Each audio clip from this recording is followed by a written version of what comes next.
Hey guys, this is Brendan from LemCoach. And today I'm going to walk you through some of the most common mistakes that I see teams make when using Avoma. Not because Avoma is bad, but because it's often used in a way that limits its impact. Avoma is a powerful tool, but like most analytics tools, value depends on how you use it.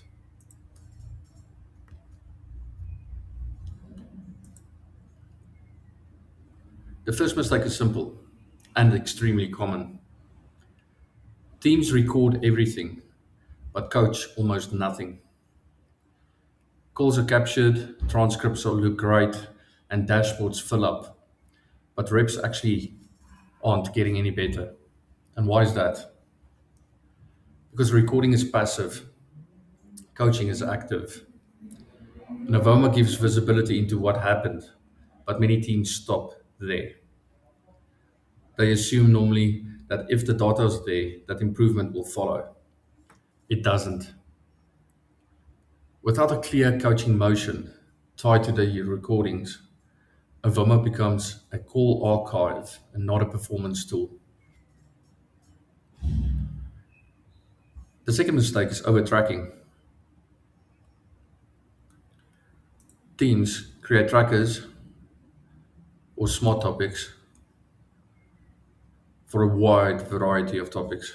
For example, pricing, competitors, discovery, objections, next steps, talk ratio, sentiment, and 10 more just in case. So what happens?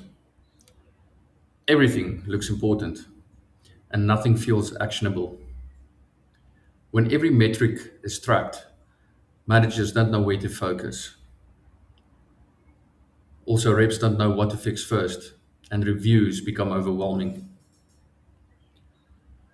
Avoma works best when trackers are intentional, not exhaustive. What you need ideally is like three focused trackers that align to current priorities and they beat 15 generic ones every single time.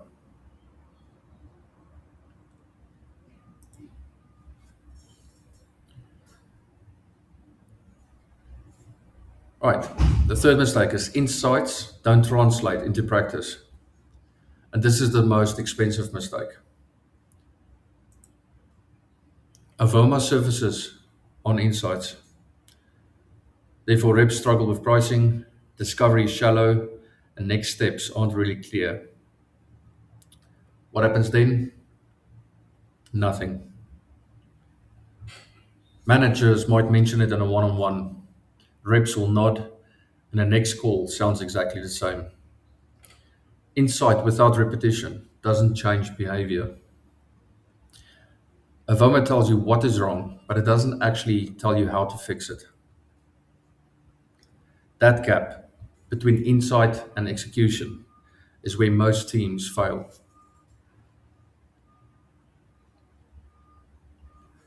So let's give you a simple workflow that actually works. You use Avoma to diagnose one priority gap, pricing. It highlights it there. You could pull a couple of real call examples and you define what good actually sounds like. And then you create a repeatable coaching action tied to this actual gap that you've identified. The key isn't more data, it's faster response to the data that you've received. For context, this is how we do this in LemCoach, which is the tool we use ourselves.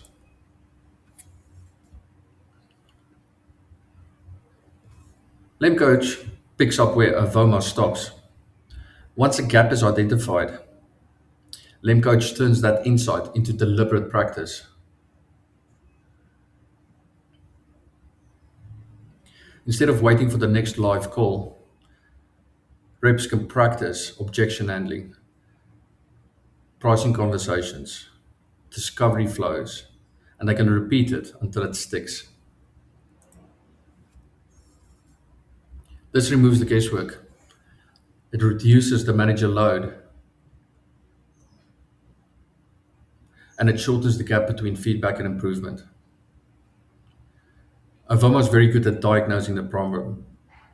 LemCoach installs the behavior to fix them. If you want to see this approach in full, LemCoach is linked below.